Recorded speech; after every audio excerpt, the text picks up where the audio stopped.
भाग 10। नमस्कार। कहानी बैरल में आपका स्वागत है। लीजिए पेश है रविंद्रनाथ टैगोर द्वारा लिखित उपन्यास आंख की किरकिरी। एकाएक उसे याद आ गया, महेंद्र के खाने का समय हो गया। तेजी से वह नीचे उतर गई। राजलक्ष्मी ने आशा से पूछा, महेंद्र कहाँ है बहू? आशा ने कहा, ऊपर। राजलक्ष्मी, और तुम उतर आई? आशा ने सिर झुकाकर कहा, उनका खाना राजलक्ष्मी, खाने का इंतजाम मैं कर रही हूँ। तुम जरा हाथ मुंह धो लो और अपनी वह ढाका वाली साड़ी पहनकर मेरे पास आओ, मैं तुम्हारे बाल संवार दूं। सास के लाड़ को टालना भी मुश्किल था, लेकिन साज श्रृंगार के इस प्रस्ताव से वह शर्मा गई। मौत की इच्छा करके भीष्म जैसे चुपचाप तीरों की वर्षा झेल गए थे, उसी प्रकार आशा ने भी बड़े धीरज से सास का सारा साज श्रृंगार स्वीकार कर लिया। पन संवर कर धीमे धीमे वह ऊपर गई। झांक कर देखा, महेंद्र छत पर नहीं था। कमरे के दरवाजे से देखा, वह कमरे में भी न था। खाना यूं ही पड़ा था। कुंजी नहीं मिली, सो अलमारी तोड़कर महेंद्र ने कुछ जरूरी कपड़े और काम की किताबें निकाल लीं और चला गया। अगले दिन एकादशी थी। नासाज और भारी भारी सी राजलक्ष्मी बिस्तर पर लेटी थीं। बाहर घटाएं घिरी थीं, आंधी पानी के आसार। आशा धीरे धीरे कमरे में गई। धीरे से उनके पैरों के पास बैठकर बोली, तुम्हारे लिए दूध और फल ले आई हूं मां, चलो खा लो। करुणा मूर्ति बहू की सेवा की चेष्टा जिसकी वह आदि न थी, देखकर राजलक्ष्मी की सूखी आंखें उमड़ आई। वह उठ बैठी। आशा ने अपनी गोद में खींचकर उसके गीले गाल चूमने लगी। पूछा, महेंद्र कर क्या रहा है बहू? आशा लजा गई, धीमे से कहा, वे चले गए। राजलक्ष्मी चला गया, मुझे तो पता भी न चला। आशा बोली, वे कल रात ही चले गए। सुनते ही राजलक्ष्मी की कोमलता मानो काफूर हो गई। बहू के प्रति उनके स्नेह स्पर्श में रस का नाम न रह गया। आशा ने एक मौन लांछन का अनुभव किया और सिर झुकाए चली गई। रात को जब उसे पटलडांगा के डेरे पर छोड़कर महेंद्र अपने कपड़े और किताबें लाने घर चला गया, तो कलकत्ता के अविश्राम जन स्रोत की हलचल में अकेली बैठी बिनोदिनी अपनी बात सोचने लगी। दुनिया में पनाह की जगह काफी तो उसे कभी भी न थी। इतनी जरूर थी कि अगर एक और गर्म हो जाए तो दूसरी तरफ करवट बदलकर सो सके। आज लेकिन निर्भर करने की जगह निहायत संकरी हो गई थी। जिस नाव पर सवार होकर वह प्रवाह में बह चली है, उसके दाएं बाएं किसी भी तरफ जरा झुक जाने से पानी में गिर पड़ने की नौबत। लिहाजा बड़ी सावधानी से पतवार पकड़नी थी। जरा सी चूक, जरा सहिलना डुलना भी मुहाल। ऐसी हालत में भला किस औरत का कलेजा नहीं कांपता? पराए मन को मुट्ठी में रखने के लिए जिस चुहल की जरूरत है, जितनी ओट चाहिए, इस संकरेपन में उसकी गुंजाइश कहाँ? महेंद्र के एक बारगी आमने सामने रहकर सारी जिंदगी बितानी पड़ेगी। फर्क इतना ही है कि महेंद्र के किनारे लगने की गुंजाइश है, बिनोदिनी के लिए वह भी नहीं। अपनी इस असहाय अवस्था को वह जितना ही समझने लगी, उतना ही उसे बल मिलने लगा। कोई ना कोई उपाय करना ही पड़ेगा। ऐसे काम नहीं चलने का। तिहारी को प्रेम निवेदित करने के दिन से ही बिनोदिनी के धीरज का बांध टूट गया था। अपने जिस उमगे हुए चुंबन को वह उसके पास लौटा कर ले आई, संसार में और किसी के पास उसे उतार कर नहीं रख सकती। पूजा के चढ़ावे की तरह देवता के लिए उसे रात दिन ढोने के सिवा कोई रास्ता नहीं है। उसका मन कभी हथियार डाल देना नहीं जानता। निराशा वह नहीं मानती। उसका मन बार बार उससे कह रहा था, यह पूजा बिहारी को कबूल करनी ही पड़ेगी। उसके इस अदम्य प्रेम से उसकी आत्म रक्षा की आकांक्षा आकर मिल गई। तिहारी के सिवाय उसके पास और कोई चारा नहीं। महेंद्र को उसने अच्छी तरह समझ लिया था। उस पर टिकना चाहो तो वह भार नहीं सह सकता, छोड़ने पर ही उसे पाया जा सकता है। पकड़ना चाहो कि भाग खड़ा होना चाहता है। लेकिन औरत के लिए जिस एक निश्चित विश्वासी सहारे की नितांत आवश्यकता है, वह सहारा बिहारी ही दे सकता है। अब बिहारी को छोड़ने से उसका काम हरगिज नहीं चल सकता। यह सोचकर उसने खिड़की खोली और गैस की रोशनी से दमकते शहर की ओर देखने लगी। बिहारी अभी सांझ को इस शहर में ही है। यहाँ से एक आध रास्ते 2-4 गलियां पार करके अभी उसके दरवाजे पर मजे में पहुंचा जा सकता है। द्वार के बाद ही नल वाला छोटा सा अंगना, वही सीढ़ी, वही सजाया कमरा। सन्नाटे में बिहारी आराम कुर्सी पर अकेला बैठा। शायद सामने खड़ा ब्राह्मण का वह लड़का, गोल मटोल गोरा गोरा सुंदर सा वह लड़का नजर गड़ाए तस्वीरों वाली किसी किताब के पन्ने उलट रहा हो। एकाएक सारे चित्र को सुधि में लाकर स्नेह से प्रेम से बिनोदिनी का सर्वांग पुलकित हो उठा। जी चाहे तो अभी वहां पहुंच जाया जा सकता है। ये सोचकर बिनोदिनी इस इच्छा को छाती से लगाए खेलने लगी। पहले की बात होती तो शायद वह अपनी इच्छा की पूर्ति के लिए लपक पड़ती, लेकिन अब आगे पीछे बहुत सोचना पड़ता है। अब तो महज वासना पूरी करने का सवाल नहीं रहा, उद्देश्य की पूर्ति करनी है। विनोदिनी सोचने लगी, पहले यह देखूं कि बिहारी जवाब क्या देता है, उसके बाद तय करूंगी कि किस रास्ते जाना है। कुछ समझे बिना बिहारी को तंग करने के लिए जाने की हिम्मत न पड़ी। इसी तरह सोचते विचारते जब रात के 9 बज गए तो महेंद्र लौट कर आ गया। उसके ये कई दिन भूखे, प्यासे, बदपरहेजी और उत्तेजना में कटे। आज कामयाब होकर विनोदिनी को वह अपने डेरे में ले आया, इसीलिए थकावट से मानो चूर चूर हो गया। दुनिया से अपने मन की हालत से लड़ने लायक बल उसमें नहीं रह गया था। भारों से लदे उसके भावी जीवन की थकावट ने मानो पहले से ही उसे दबोच लिया। बाहर से दरवाजे कड़े खटखटाने में महेंद्र को बड़ी शर्म लगने लगी। जिस पागलपन में उसने दुनिया का कोई ख्याल ही न किया, वह पागलपन कहा। रास्ते के अचिन्हे अजाने लोगों की नजर के सामने भी उसका सर्वांग सकुचा क्यों रहा है। अंदर नया नौकर सो गया था। दरवाजा खुलवाने के लिए बड़ा हंगामा करना पड़ा। अपरिचित नए डेरे के अंधेरे में पहुंचाने पर महेंद्र का मन ढीला पड़ ही गया। माँ का लाडला महेंद्र जिन विलास उपकरणों, पंखे, कुर्सी, सोफे का आदि रहा है, उसका अभाव यहाँ साफ दिख गया। इन कमी खामियों को मिटाना ही पड़ेगा। डेरे के सारे इंतजाम का भार उसी पर था। महेंद्र ने आज तक कभी अपने या किसी के आराम की फिक्र नहीं की। आज से उसे एक नए और अधूरे संसार का तीली भार उठाना पड़ेगा। सीढ़ी पर एक ढिबरी धुआं उगलती हुई टिमटिमा रही थी, वहां के लिए एक लैंप लाना पड़ेगा। बरामदे से सीढ़ी को जाने वाला रास्ता नल के पानी से चिपचिपाता रहता, मिस्त्री बुलाकर सीमेंट से उसकी मरम्मत करानी पड़ेगी। सड़क की तरफ के 2 कमरे जूतों की दुकान वालों के जिम्मे थे, उन्होंने अभी तक उन्हें खाली नहीं किया। मकान मालिक से इसके लिए लड़ना पड़ेगा, सारा काम खुद ही करना पड़ेगा। लम्हे भर में यह बात दिमाग में आई और उसकी थकावट के भार पर और भी बोझ लद गया। सीढ़ी पर कुछ देर खड़े रहकर महेंद्र ने अपने को संभाल लिया। विनोदिनी के प्रति जो प्रेम था उसे उभारा। अपने आप को समझाया कि आज तक सारी दुनिया को भूलकर उसने जो चाहा था वह मिल गया। दोनों के बीच अब अड़चन की कोई दीवार नहीं। आज तो महेंद्र की खुशी का दिन है। कोई अड़चन नहीं थी, लेकिन सबसे बड़ी अड़चन यही थी, आज वह आप ही अपनी बाधा था। रास्ते में महेंद्र को देखकर विनोदिनी ध्यान के आसन से उठी। कमरे में रोशनी जलाई सिलाई का काम लेकर नजर झुकाए बैठ गई। सिलाई उसकी एक ओट थी, उसका एक आश्रय था। कमरे में आकर महेंद्र बोला, यहां जरूर तुम्हें बड़ी असुविधा हो रही है। विनोद अपनी सिलाई में लगी बोली, बिल्कुल नहीं। महेंद्र बोला, 2 ही 3 दिनों में मैं सारा सामान ले आऊंगा, कुछ दिन तुम्हें थोड़ी तकलीफ होगी। विनोदिनी बोली, नहीं, वह ना होगा। तुम अब एक भी सामान और न लाओ, जो है वही मेरी जरूरत से कहीं ज्यादा है। महेंद्र ने कहा, मैं अभागा भी क्या उससे कहीं ज्यादा में हूं। विनोदिनी, अपने को उतना ज्यादा लगाना ठीक नहीं, कुछ विनय रहनी चाहिए। दिए की जोत में सुने कमरे में सिर झुकाए विनोदिनी की उस आत्म तल्लीन मूर्ति को देखकर महेंद्र के मन में फिर उसी मोह का संचार हुआ। घर में होता तो दौड़कर विनोदिनी के पैरों में गिर पड़ता, मगर यह घर तो था नहीं, इसलिए वैसा न कर सका। आज विनोदिनी बड़ी बेचारी थी, बिल्कुल महेंद्र की मुट्ठी में आज अपने को संयत न रखे तो बड़ी कायरता होगी। विनोदिनी ने कहा, अपने किताब कपड़े यहाँ क्यों ले आए? महेंद्र ने कहा, उन्हें मैं अपने लिए जरूरी सामान मानता हूँ, वे कहीं ज्यादा वाले वर्ग में नहीं है। विनोदिनी, मालूम है, मगर यहाँ क्यों? महेंद्र, ठीक है, आवश्यक चीजें यहाँ नहीं सोती। विनोद, इन किताबों विताबों को उठाकर रास्ते पर फेंक देना, मैं चूं भी न करूंगा, केवल उनके साथ मुझे भी मत उठा फेंकना। इतना कहकर महेंद्र थोड़ा खिसक आया और कपड़ों में बंधी किताबों की गांठ को विनोदिनी के पैरों के पास रख दिया। उसी गंभीर भाव से सिलाई करती हुई विनोदिनी बोली, भाई साहब, तुम यहाँ नहीं रहोगे? अपने उठते हुए आग्रह पर चोट पाकर महेंद्र व्याकुल हो उठा। गदगद स्वर में बोला, क्यों? तुम मुझे दूर क्यों रखना चाहती हो? तुम्हारे लिए सब कुछ छोड़ने का यही पुरस्कार है। विनोदिनी, अपने लिए मैं तुम्हें सब कुछ न छोड़ने दूंगी।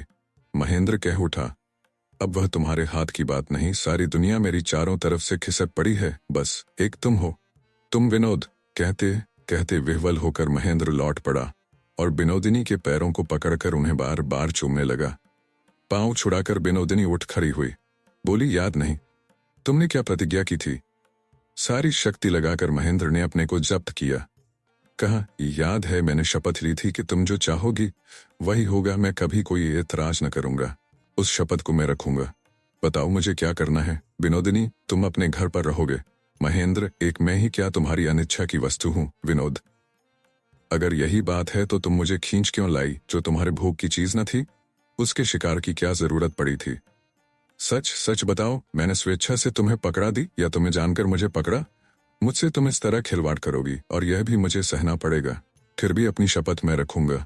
जिस घर को मैं लात मार कर आया वहीं जाकर रहूंगा। विनोदिनी जमीन पर बैठी फिर से सिलाई में जुट गई।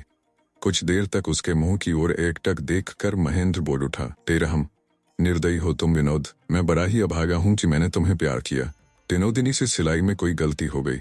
रोशनी के पास बड़ी मेहनत से वह धागे को खोजने लगी। महेंद्र के जी में आ रहा था कि विनोदिनी के संग दिल को अपनी मुट्ठी में लेकर पीस डाले। उसकी इस मौन निर्दयता और अडिग उपेक्षा को धक्का देकर बाहुबल से शिकस्त देने को जी चाह रहा था। महेंद्र बाहर निकला और फिर लौट आया। मैं न रहूंगा तो यहाँ तुम्हारी हिफाजत कौन करेगा? विनोदिनी, उसकी तो तुम फिक्र ही न करो। बुआ ने उस छमिया नौकरानी को जवाब दे दिया है। आज से वह यहीं रहेगी। अंदर से घर बंद करके हम दोनों मजे में यहाँ रह लेंगी। भीतर भीतर उस पर जितना ही गुस्सा आने लगा, विनोदिनी के लिए उसका उतना ही जबरदस्त खिंचाव होने लगा। उस टस से मस न होने वाली मूरत को व्रज की ताकत से छाती से चिपकाकर चूर चूर कर देने की इच्छा होने लगी। अपनी उस प्रबल इच्छा के हाथों से छुटकारा पाने के लिए महेंद्र दौड़कर कमरे से बाहर चला गया। रास्ते से जाते हुए महेंद्र प्रतिज्ञा करने लगा, उपेक्षा के बदले में वह विनोदिनी की उपेक्षा ही करेगा। संसार में महेंद्र के सिवाय अब विनोदिनी का और कोई सहारा नहीं। ऐसी हालत में भी इस निडरता और अडिगता से उसे ठुकराना किसी मर्द के नसीब में ऐसा भी अपमान कभी हुआ है? महेंद्र का गर्व चूर चूर होकर भी मटियामिट न हुआ, पीड़ित और दलित होता रहा। वह सोचने लगा, ऐसा नाचीज हूं मैं। मेरे लिए ऐसी स्पर्धा उसके मन में कैसे आई? मेरे सिवाय इस समय उसका और है कौन? सोचते सोचते अचानक याद आ गया, बिहारी। सहसा उसके कलेजे का रक्त प्रवाह थम गया। बिहारी को ही उसने अपना भरोसा माना है। मैं तो उपलक्ष्य मात्र हूं, उसकी सीढ़ी हूं, पैर रखने की, कदम कदम पर ठोकर मारने की जगह। इसी साहस पर मेरी ऐसी अवज्ञा। महेंद्र को शंका हुई कि विनोदिनी से बिहारी की चिट्ठी पत्री चलती होगी और इसे कोई भरोसा मिला होगा। सोचा और उसी दम वह बिहारी के घर की ओर चल पड़ा। जब उसके घर पहुंचा तो रात नहीं के बराबर बाकी रह गई थी। बड़ी मुश्किल से दरवाजा पीटते पीटते बैरे ने दरवाजा खोलकर बताया, बाबूजी घर पर नहीं है। महेंद्र चौंक उठा। सोचा, मैं इधर नासमझ की तरह मारा फिर रहा हूं और इस मौके का फायदा उठाकर बिहारी विनोदिनी के पास गया है। इसीलिए उसने इस बेरहमी से मेरा अपमान किया और मैं भी मारकर भदाए गए गधे की तरह भाग आया। महेंद्र ने उस जाने पहचाने पुराने बैरे से पूछा, भज्जो, तुम्हारे मालिक घर से किस वक्त निकले हैं? भज्जो ने कहा, जी 4-5 दिन हो गए। पछां की ओर कहीं घूमने गए हैं। महेंद्र की मानो जान में जान आई। जी मैं आया, अब आराम से थोड़ी देर सो लूं। तमाम रात भटकते रहने की अब हिम्मत नहीं है। वह ऊपर गया और बिहारी के कमरे में सोफे पर सो गया। जिस रात महेंद्र ने बिहारी के घर जाकर उधम मचाया, उसके दूसरे ही दिन बिना कुछ तय किए बिहारी न जाने कहां चला गया। उसने सोचा, यहाँ रहने से जाने कब अपने दोस्त से ऐसा घिनौना संघर्ष हो जाए कि जन्म भर पछताना पड़े। दूसरे दिन महेंद्र जगा तो 11 बज चुके थे। उठते ही उसकी निगाह सामने की तिपाई पर पड़ी। देखा, बिहारी का एक पत्र पड़ा था। ठिकाने के हरूफ विनोदिनी के थे। लिफाफा पत्थर के पेपर वेट से दबा था। महेंद्र ने झपटकर उसे उठा लिया। लिफाफा खोला नहीं गया था। प्रवासी बिहारी के इंतजार में बंद पड़ा था। कांपते हाथों से महेंद्र ने उसे फाड़ डाला और पढ़ने लगा। यही चिट्ठी विनोदिनी ने अपने गांव से बिहारी को भेजी थी, जिसका उसे कोई जवाब नहीं मिला था। चिट्ठी का एक एक अक्षर महेंद्र को काटने लगा। छुटपन से सदा ही बिहारी महेंद्र की ही ओट में पड़ा था। प्रेम स्नेह के नाते महेंद्र देवता के गले की उतरी माला ही उसे नसीब हुआ करती। आज महेंद्र स्वयं प्रार्थी तथा बिहारी विमुख था। फिर भी विनोदिनी ने महेंद्र को ठुकरा कर बिहारी को अपनाया। विनोदिनी की चिट्ठियां महेंद्र को भी 2-4 मिली थीं, मगर इसके मुकाबले वे निरी नकली हैं। नासमझ को फुसलाने का बहाना, अपना नया ठिकाना बताने के लिए महेंद्र को गांव के डाकखाने में भेजने की व्याकुलता महेंद्र को याद आई और अब उसका कारण उसकी समझ में आया। विनोदिनी बिहारी के पत्र का बेसब्री से इंतजार कर रही है, जैसा कि पहले किया करता था। मालिक की गैरहाजिरी में भज्जो ने महेंद्र को बाजार से लाकर चाय नाश्ता दिया। नहाना महेंद्र भूल गया। तभी जैसे रेत पर राही जल्दी कदम उठाकर चलता है, उसी तरह विनोदिनी की जलाने वाली चिट्ठी पर वह तेजी से नजर दौड़ाने लगा। वह प्रतिज्ञा करने लगा कि विनोदिनी से अब हरगिज भेंट न करूंगा। फिर मन में आया, और 2-1 दिन में जब उसे बिहारी का जवाब ना मिलेगा तो वह बिहारी के यहाँ आएगी और तब सारा हाल जानकर उसे तसल्ली होगी। यह संभावना महेंद्र के लिए असह्य हो गई। आखिर उस पत्र को अपनी जेब में डालकर वह पटलडांगा पहुंचा। महेंद्र की यह गत देखकर विनोदिनी को दया आ गई। वह समझ गई, हो न हो तमाम रात वह रास्ते के ही चक्कर काटता रह गया है। पूछा, रात घर नहीं गए? महेंद्र ने कहा, नहीं। विनोदिनी ने परेशान होकर पूछा, अभी तक खाया पिया भी नहीं क्या? टहकर सेवा परायणा विनोदिनी ने उसके खाने का इंतजाम करना चाहा। महेंद्र बोला, रहने दो, मैं खा चुका हूँ। विनोदिनी, कहाँ खाया? महेंद्र, बिहारी के यहाँ। पल भर के लिए विनोदिनी का चेहरा पीला पड़ गया। जरा देर चुप रहकर उसने अपने को संभाला और पूछा, बिहारी बाबू कुशल से तो है ना? महेंद्र बोला, कुशल से ही है, वह तो पचां चला गया। महेंद्र ने कुछ इस लहजे से कहा मानो बिहारी आज ही गया है। विनोदिनी का चेहरा फिर एक बार पीला पड़ गया, फिर अपने को संभालकर बोली, ऐसा डांवाडोल आदमी तो मैंने नहीं देखा। उन्हें हम लोगों का सारा हाल मालूम पड़ गया है। खूब नाराज हो गए हैं क्या? महेंद्र, नाराज न हुआ होता तो इस शिद्दत की गर्मी में भी कोई भला आदमी पछाड़ घूमने जाता है। विनोदिनी, मेरे बारे में कुछ कहा? महेंद्र, कहने को क्या है, ये उसकी चिट्ठी लो। चिट्ठी उसके हाथ में देकर महेंद्र तीखी नजर से उसके मुंह के भाव पर गौर करने लगा। विनोदिनी ने झट से चिट्ठी लेकर देखी। खुली थी वह। लिफाफे पर उसी के हरूफ में बिहारी का नाम लिखा था। अंदर से चिट्ठी निकाली, वह उसी की लिखी वही चिट्ठी थी। उलट पलट कर देखा, बिहारी का जवाब तो कहीं न मिला। थोड़ी देर चुप रहकर विनोदिनी ने पूछा, यह चिट्ठी तुमने पढ़ी है? विनोदिनी के चेहरे के भाव से महेंद्र को डर लगा। वह झूठ बोल गया, नहीं। विनोदिनी ने चिट्ठी फाड़ डाली, उसके टुकड़े तुए और खिड़की से बाहर फेंक दिए। महेंद्र बोला, मैं घर जा रहा हूं। विनोदिनी ने कोई जवाब न दिया। महेंद्र, तुमने जैसा चाहा है मैं वैसा ही करूंगा।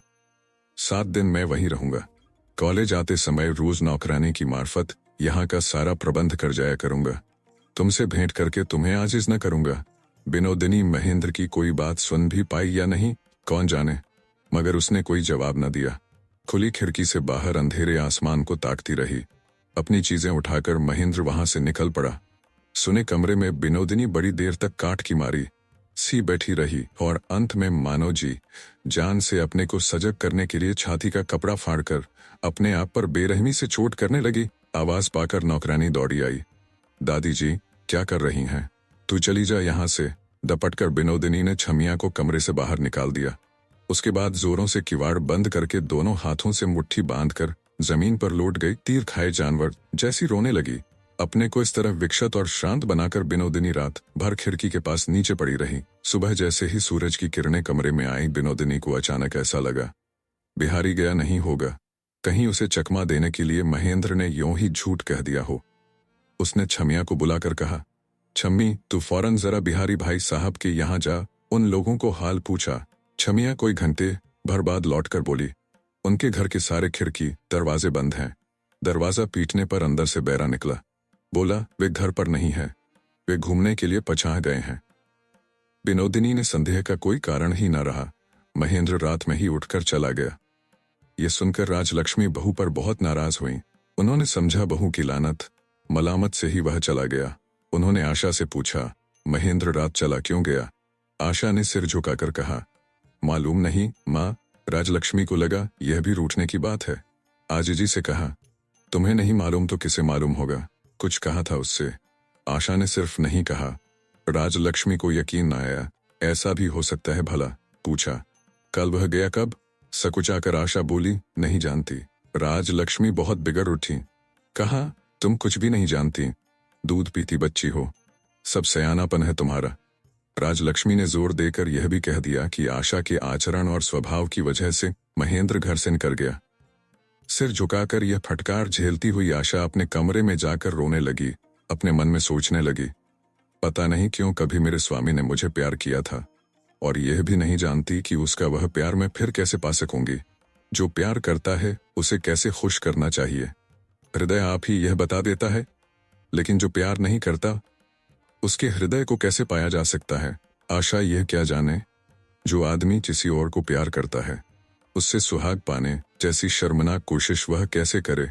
शाम को परिवार के ज्योतिषी जी और उनकी बहन आई। बेटे की ग्रह शांति के लिए राजलक्ष्मी ने उन्हें बुलवाया था। बहू की जन्म कुंडली और हाथ देखने का राजलक्ष्मी ने उनसे अनुरोधा किया और इसके लिए आशा को वहां बुलवाया गया। दूसरों के आगे अपनी बदनसीबी की चर्चा के संकोच से कुंठित होकर आशा किस तरह से अपना हाथ निकालकर बैठी कि इतने में अपने कमरे के पास वाले अंधेरे बरामदे में राजलक्ष्मी को जूतों की हल्की सी आहट सुनाई दी। कोई जैसे दबे पांव जा रहा हो। राजलक्ष्मी ने पूछा, कौन? पहले तो कोई जवाब न मिला, फिर आवाज दी, कौन है? इस पर महेंद्र चुपचाप कमरे में आया। आशा खुश तो क्या होती, महेंद्र की लज्जा देखकर लज्जा से उसका हृदय भर गया। अब महेंद्र को अपने घर में ही चोर की तरह आना पड़ा है। ज्योतिषी जी और उनकी बहन के रहने से उसे और भी शर्म आई। दुनिया भर के सामने अपने स्वामी के लिए लाज ही आशा को दुख से बड़ी हो उठी थी। और अब राजलक्ष्मी ने धीमे से कहा, बहू, पार्वती से कह दो महेंद्र का खाना लगा दो। तो आशा बोली, न, मैं ही ले आती हूँ। घर की दासियों से भी वह महेंद्र को ढके रखना चाहती। इधर ज्योतिषी जी और उनकी बहन को देखकर महेंद्र मन बड़ा नाराज हुआ। उसकी माँ और स्त्री जंतर मंतर से उसे वश में लाने के लिए इन अशिक्षित मूर्खों के साथ बेहयाई से साजिश कर रही है। यह महेंद्र को सहन नहीं हुआ।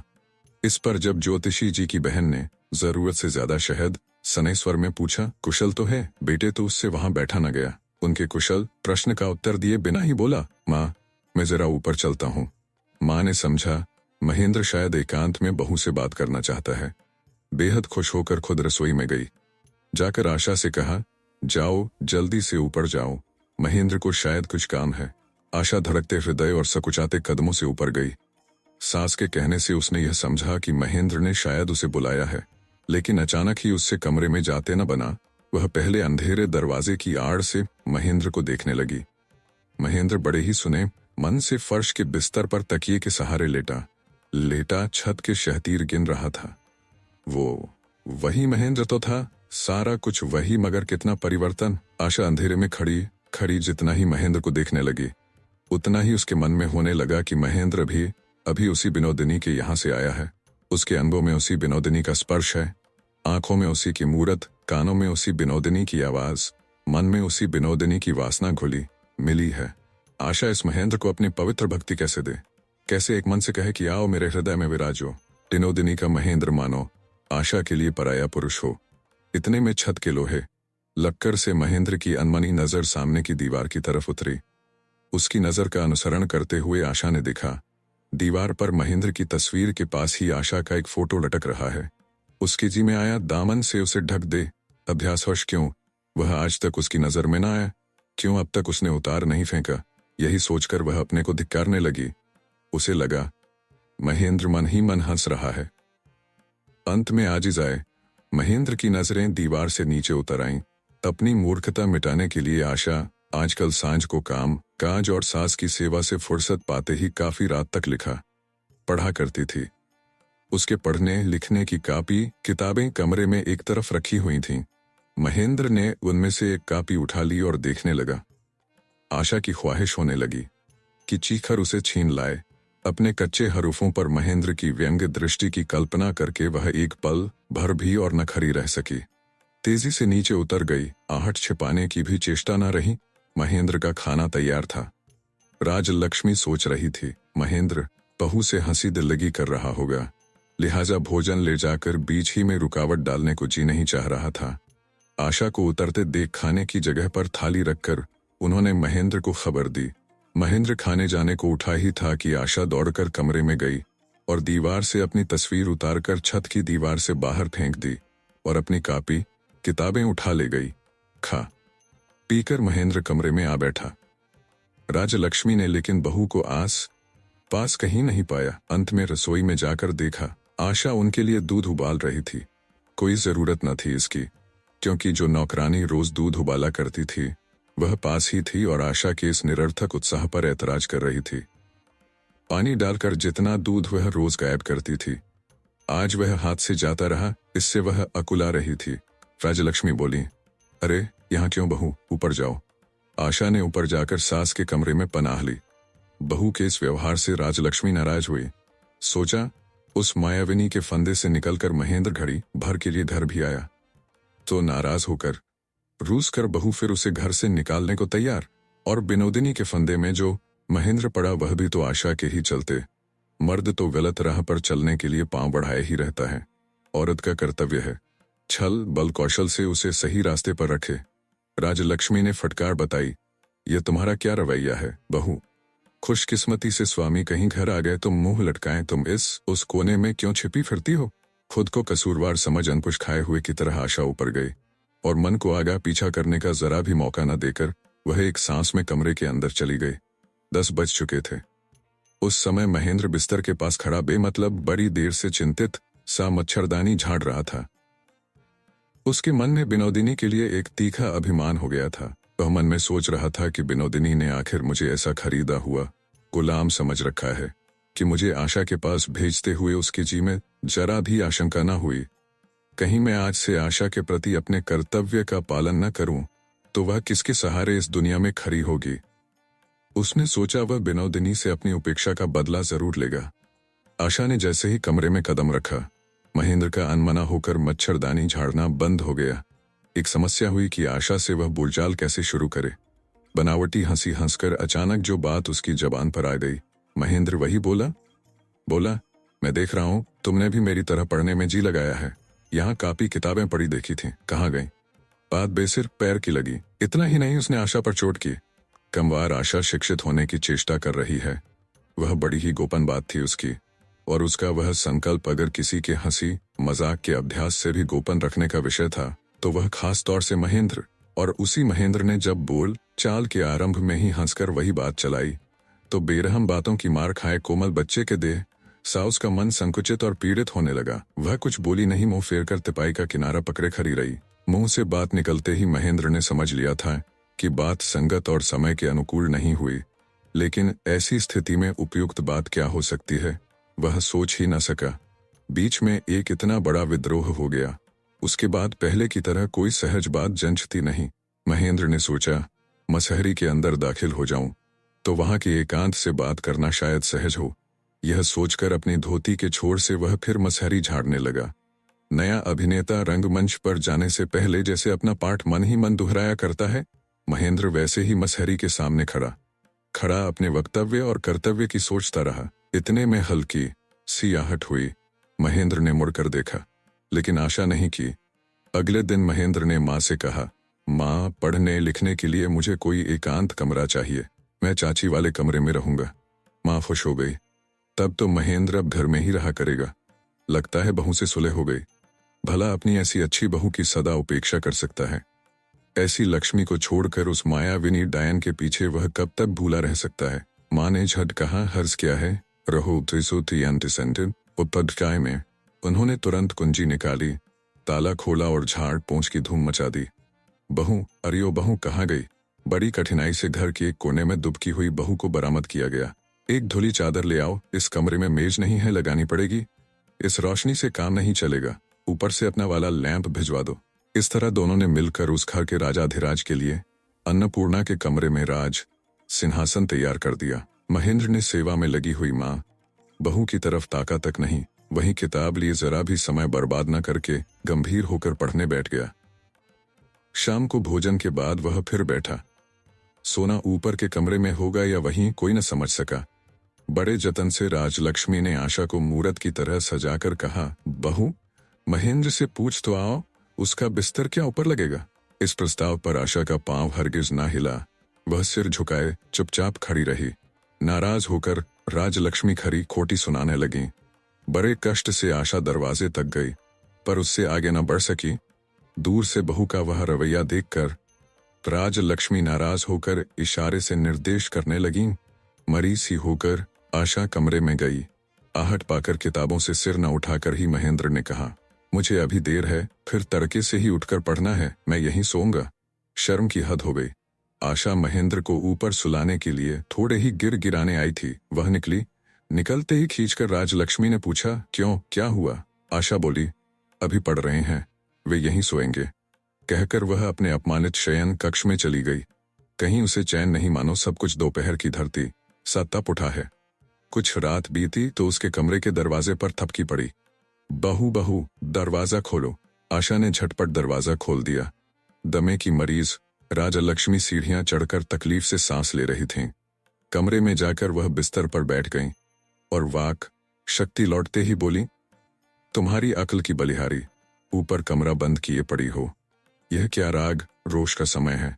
इस मुसीबत के बाद भी तुम्हारे भेजे में बुद्धि नहीं आई। जाओ नीचे जाओ, आशा ने धीमे से कहा। उन्होंने कहा है एकांत में रहेंगे, राजलक्ष्मी कह दिया और हो गया। गुस्से में जाने क्या कह गया, उसी पर तुम तुनक बैठोगी। ऐसी तुनक मिजाज होने से काम नहीं चलेगा। जाओ, जल्दी जाओ। दुख के दिनों में सास को बहू से लाज नहीं। जो भी तरकीब उन्हें आती है उसी से महेंद्र को किसी तरह बांधाना पड़ेगा। आवेग से बातें करते हुए राजलक्ष्मी का फिर से दम फूलने लगा। अपने को थोड़ा बहुत संभाल कर उठी। आशा भी आजिज न होकर पकड़कर उन्हें नीचे लिवा ले गई। उनके सोने के कमरे में आशा ने उन्हें बिठा दिया और पीठ की तरफ तकिए लगाने लगी। राजलक्ष्मी बोली, रहने दो बहू, किसी को भेज दो, तुम जाओ। अब की आशा जरा भी न हिचकी। सास के कमरे से निकलकर सीधी महेंद्र के कमरे में गई। महेंद्र के सामने मेज पर किताब खुली पड़ी थी। वह मेज पर दोनों पैर रखकर कुर्सी पर माथा टेके ध्यान से न जाने क्या सोच रहा था। उसके पीछे पैरों की आहट हुई। चौंक कर उसने पीछे की ओर देखा, मानो किसी के ध्यान में लीन था। एकाएक धोखा हुआ कि वह आ गई। आशा को देखकर महेंद्र संभला। खुली किताब को उसने अपनी गोद में खींच लिया। मन ही मन महेंद्र को अचरज हुआ। इन दिनों ऐसे बेखटके तो आशा उसके सामने नहीं आती। अचानक भेंट हो जाती है तो वह वहां से चल देती है।